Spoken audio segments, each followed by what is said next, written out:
Hello বন্ধুরা, যদি দুষ্ট প্রাণীর একটা লিস্ট করতে হয় তবে শুরুতেই রাখতে হবে বাঁদরকে। যদি কুকুরকে আপনি স্কেটবোর্ডে রাইডিং করতে না দেখে থাকেন তবে এই ভিডিওটা আপনার জন্য। রিল্যাক্সিংয়ের জন্য কোনো আলিশান বাড়ির দরকার হয় না, এমন একটা দোলনাই আপনার জন্য পর্যাপ্ত।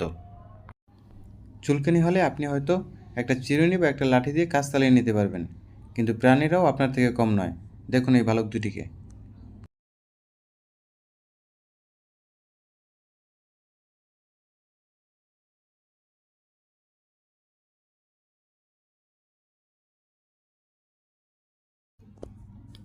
আপনি যদি সাইজে শর্ট হয়ে থাকেন তবে মানুষের ভিড়ে এমন লোভ না করাই ভালো, নতুবা কারো আঁচল দিয়ে মুখ ঢাকতে হতে পারে, যেমন করছে এই কুকুর আর এই বিড়ালটি।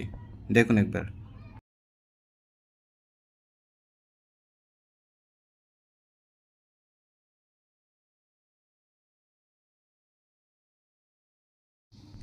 একটা ভ্যাকুয়াম ক্লিনারকে স্কেটবোর্ড হিসেবে একটা কুকুরের বাচ্চা কীভাবে ব্যবহার করছে দেখুন।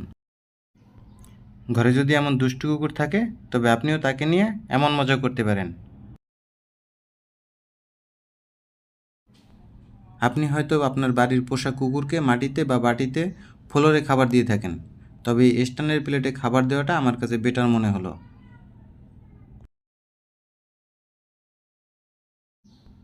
আপনি এটাকে দেখে ভেড়া বা ভিন্ন জাতির প্রাণী মনে করলেও বাস্তবের একটা কুকুর।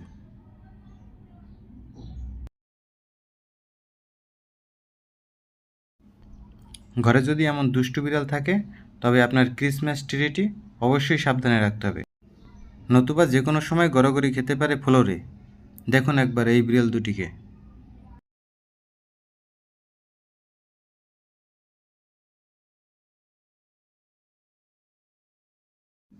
রিয়েলাইজ করুন আপনার জালে এত মাছ ধরা পড়েছে, তবে তখনকার এক্সপ্রেশন আপনার কেমন হবে কমেন্ট করে জানাবেন।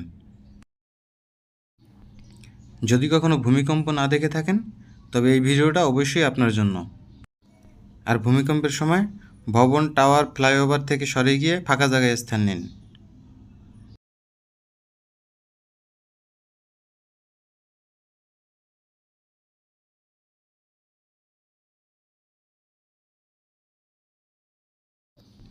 বাঘটি হয়তো পণ করেছে ঘাস খেয়ে জীবন ধারণ করতে পারলে সে আর কখনো কষ্ট করে শিকার করবে না। ভালুক এবং এই সাদা সিংহের মিত্রতা এক বিরল দৃশ্য। ডলফিন এবং মানুষের মিত্রতা যুগ যুগ ধরে, তবে ডলফিনের এই ঋণের খেলা আমি এই প্রথমবারের মতো দেখলাম। ভিডিওটি ভালো লাগলে লাইক এবং শেয়ার করে পাশেই থাকুন। ধন্যবাদ।